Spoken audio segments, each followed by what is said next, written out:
Good morning. Thank you, Yoshio-san. I'm honored to join you for this English conversation lesson. I'll carefully keep both materials until the lesson is complete, and I'll make sure everything we say is recorded in English for your review later. Here's the plan. First, we'll practice the vocabulary, then we'll discuss the photo in English. And finally, I'll ensure everything is saved for you. Let's begin with the first phrase, trade deficit. When you're ready. All right. Trade deficit. Great start. How might a country address a trade deficit? Yes, our country also One way to address... Not trade. Trade is prohibitor, but our national budget is always deficit. Got it. When a budget is always in deficit, governments might consider cutting expenses, increasing revenue through taxes, or stimulating economic growth. It's a complex challenge. What do you think could help balance the budget? Yes, it's difficult.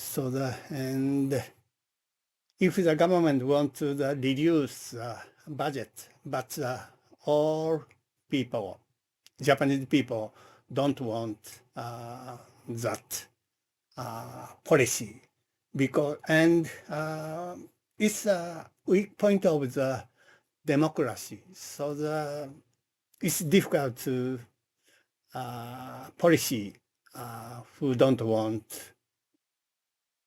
It sounds like you're touching on a key point about how public opinion and democracy make it challenging to implement certain policies.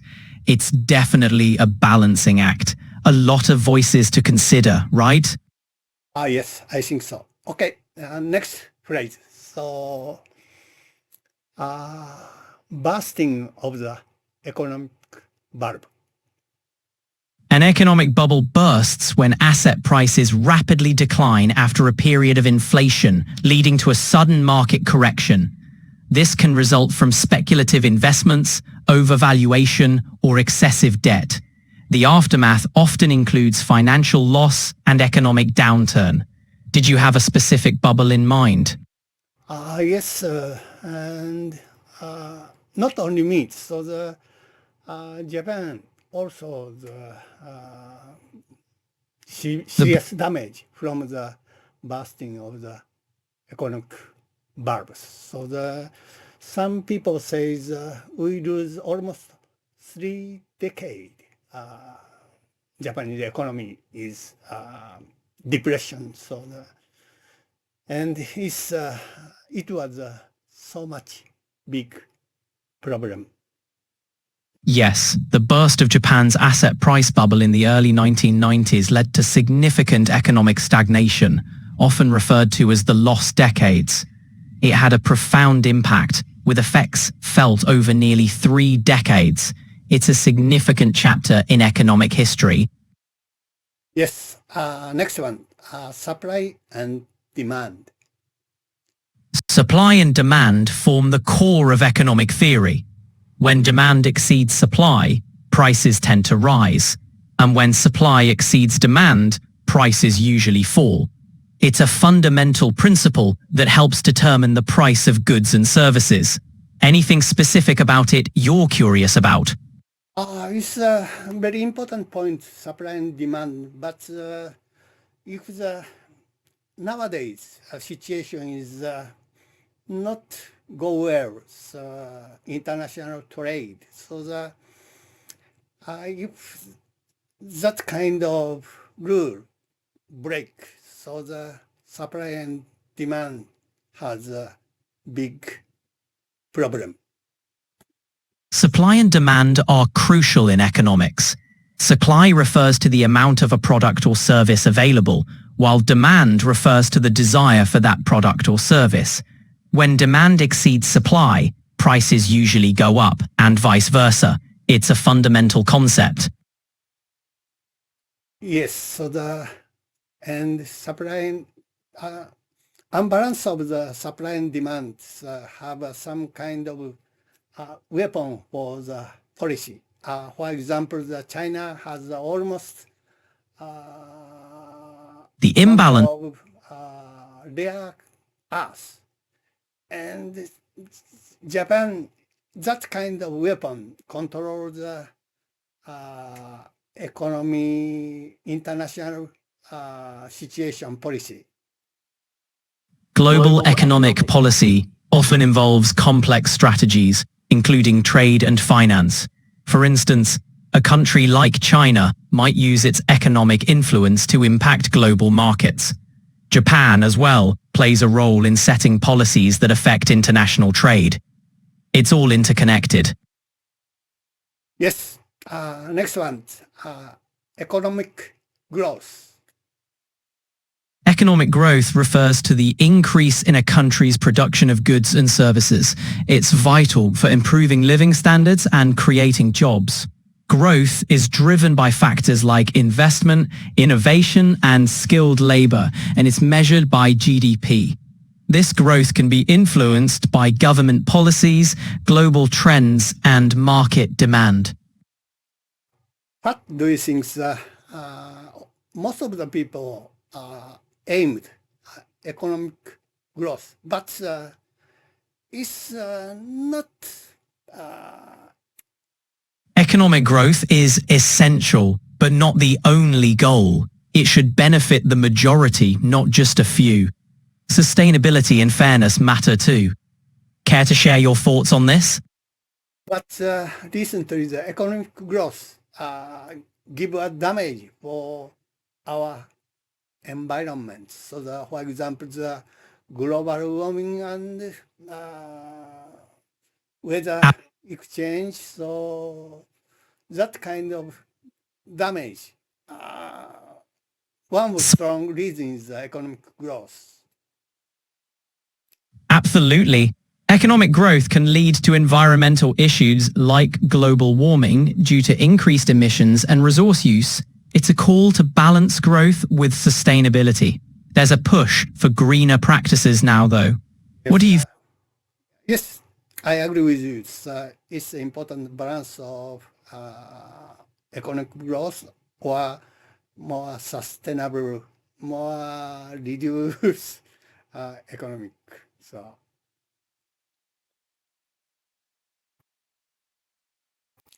Okay. Absolutely.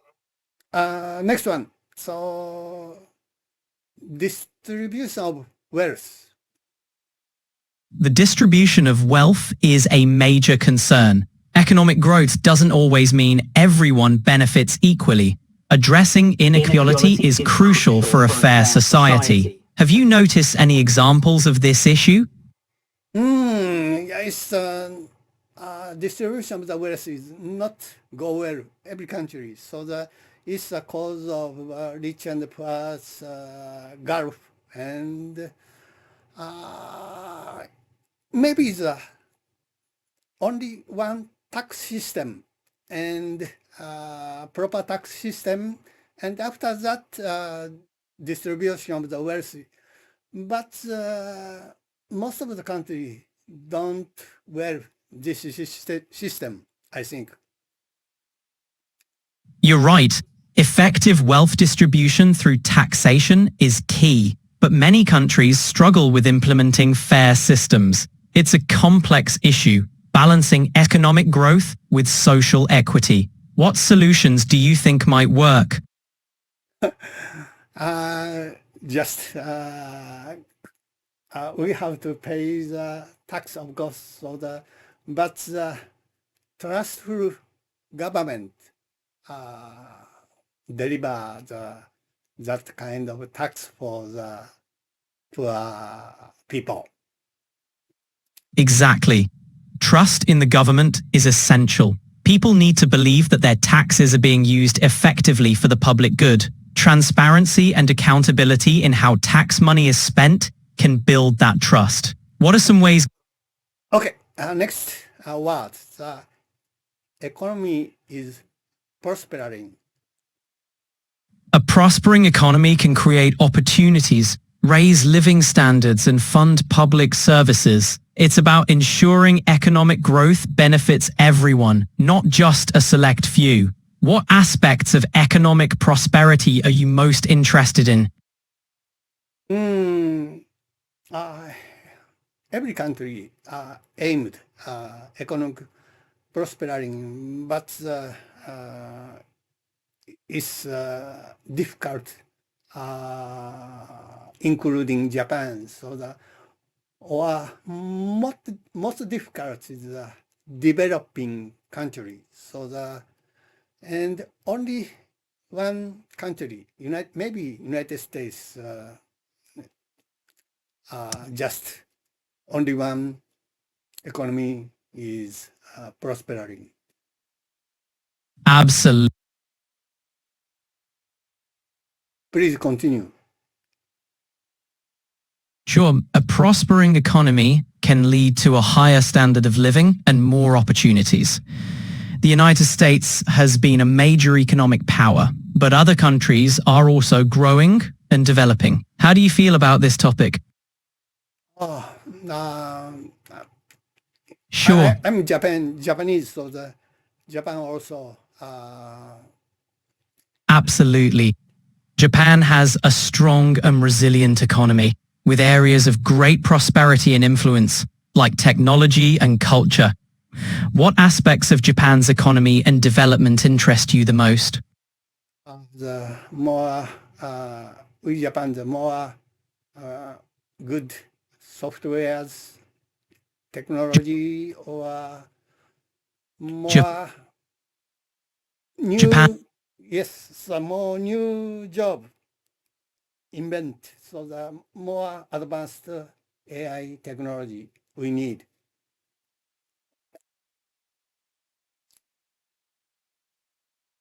Hello? Absolutely. Talking about AI, it offers immense potential in fields like healthcare, robotics, and language processing. It's fascinating how it's transforming our world, don't you think? Okay, next word. Promote. Sure. Promoting AI technology can lead to smarter solutions and innovative breakthroughs. It's a game changer. What's your angle on it? Okay, I change subject. Next word. Promote unemployment. Employment and unemployment are critical topics in every economy. Employment indicates a flourishing job market and growth, while unemployment points to challenges in job availability. The balance between the two is vital for economic stability. Got any specific thoughts on this? Yeah, employment is a very important point for the rate of the unemployment higher if that country is have a lot of problem. Absolutely. Employment is crucial. High unemployment rates can lead to many issues, like economic downturns and social problems. Keeping a nation's workforce employed is key to its prosperity. What's your perspective on Japan's employment situation? Yeah, Japan is lucky. The employment rate is very higher than other country. I think the employment is more important than the economic growth. Japan's employment rate is indeed impressive, ranking high globally. A strong employment rate often leads to better social well-being. It can be argued that ensuring high employment should be a fundamental goal, even more than focusing solely on economic growth. How do you feel about the balance between these two? Okay, I think something, but I want to change next word. So the customers organization. Of course, customer organizations, like the Better Business Bureau, advocate for consumers, ensure fair practices, and resolve disputes. They're key in helping customers navigate the market and hold businesses accountable. What's your take on such organizations? In Japan also the lot of the variety of customers organization. Some groups work well, but some groups don't work. そうですね。日本にも様々な消費者団体がありますが、中には効果的に働かない団体もあります。消費者の権利を守るには、信頼性が高く、実際に活動している団体が重要です。あなたはThank you for your comment. So please in English again.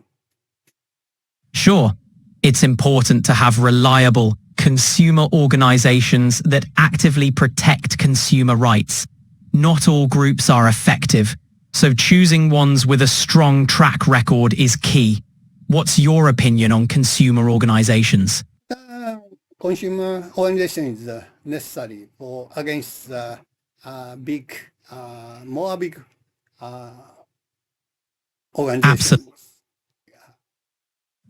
Absolutely. Consumer organizations play a crucial role in coordinating efforts to balance the power against big corporations. It's all about Thank you. Next word, lack of funds. You're welcome. Bye for now. Not bye.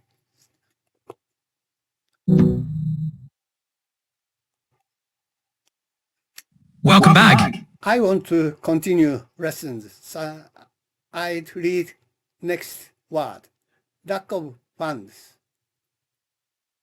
Lack of funds means not having enough money to cover expenses or needs. Let's keep going. Oh, okay. I think the young entrepreneur.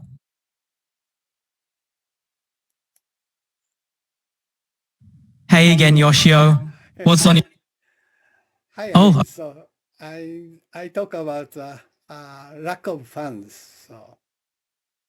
Ah, yes. Lack of funds refiere a no tener suficiente dinero para cubrir gastos. ¿Te gustaría explorar más sobre este tema? Why don't you speak Spanish? I want to need in English. Sure, I can switch to English. What do you need help with?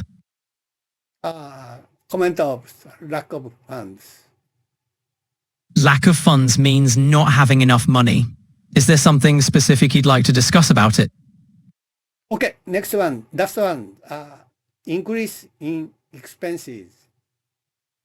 Increase in expenses refers to the situation where costs or expenditures go up. Is there anything specific you'd like to talk about regarding increasing expenses? Of course, there's some project after starting, many cases increase in expenses. It's common for projects to see an increase in expenses after starting due to unforeseen costs or changes in scope. How do you plan to manage those rising costs in your project? I'm an aged person, so I don't any touch every project. But when I was working, I have a concern with some of project. Got it. It sounds like you were more focused on specific aspects of projects. When you were working, what were the main areas you were responsible for? Oh, okay. I want to talk more, but the time is over. So thank you for today's lesson. See you tomorrow. All right, Yoshio. Mata ashita. Bye bye.